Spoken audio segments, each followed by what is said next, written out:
नमस्कार, मी पल्लवी. माझ्या चॅनलमध्ये तुम्हा सर्वांचे स्वागत आहे. आज आपण सातारा स्पेशल उडदाचे घुट तयार करूया. 1 वाटी सालासकट उडीद घेतले आहेत. हे उडीद स्वच्छ धुवून घ्या. गॅसवर या कढईमध्ये हे उडीद घातले आहेत. आता हे आपण चांगले भाजून घेऊया. आता हे उडीद चांगले भाजले गेले आहेत. हे भाजलेले उडीद या कुकरमध्ये घातले आहेत. आता यामध्ये आपण थोडे पाणी घालूया. या कुकरला झाकण लावून हा कुकर मी गॅसवर ठेवते. 15 ते 20 मिनिटे हा कुकर आपण गॅसवर ठेवूया. हे उडीद चांगले शिजवून घेऊया. हे उडीद लवकर शिजत नाहीत, त्यामुळे कमी जास्त वेळ लागू शकतो. 1 वाटी सुके खोबरे, 1 वाटी चिरलेली कोथिंबीर, 7 ते 8 हिरव्या मिरच्या, 10 ते 15 लसणीच्या पाकळ्या घेतल्या आहेत. हे सगळे साहित्य मी मिक्सरमध्ये थोडेसे पाणी घालून वाटून घेतले आहे. चला, तुम्ही तेलामध्ये थोडासा परतून घेऊ शकता. आता गॅसवर कढई ठेवली आहे. यामध्ये थोडेसे तेल घातले आहे. 1 चमचा मोहरी घालूया. आता यामध्ये 1 चमचा जिरे घातले आहे. 1 चमचा हिंग पावडर घातली आहे. थोडीशी कढीपत्त्याची पाने घातली आहेत. आता आपली फोडणी तयार आहे. यामध्ये 1 सुक्या मिरचीचे तुकडे घालते. आता ही खमंग फोडणी तयार आहे.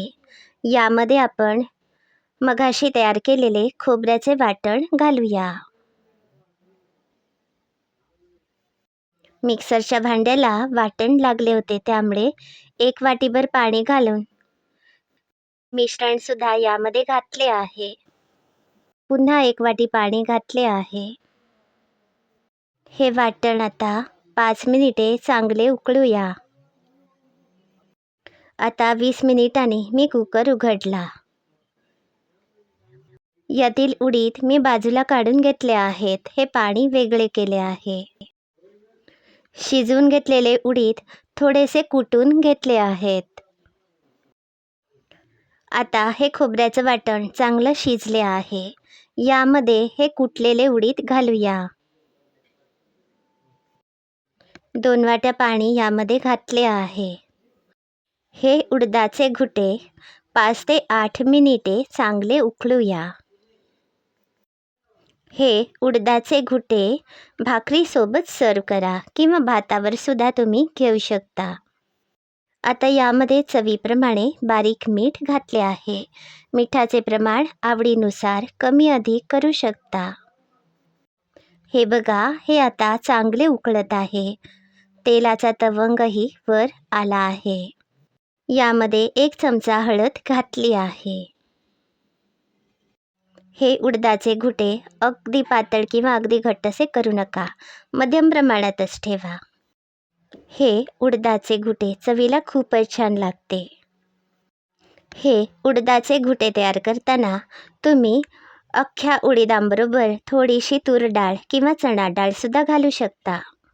काही ठिकाणी उडीदांसोबत या प्रकारच्या डाळी घालून हे घुटे तयार केले जाते. आज मी फक्त उडीद घालून हे घुटं तयार केलं आहे. ही रेसिपी तुम्हाला कशी वाटली याचा अभिप्राय नक्की कळवा. अशाच सहज सोप्या रेसिपी बघण्यासाठी माझ्या चॅनलला नक्की भेट द्या. हे व्हिडिओ सगळ्यांना शेअर करा. धन्यवाद.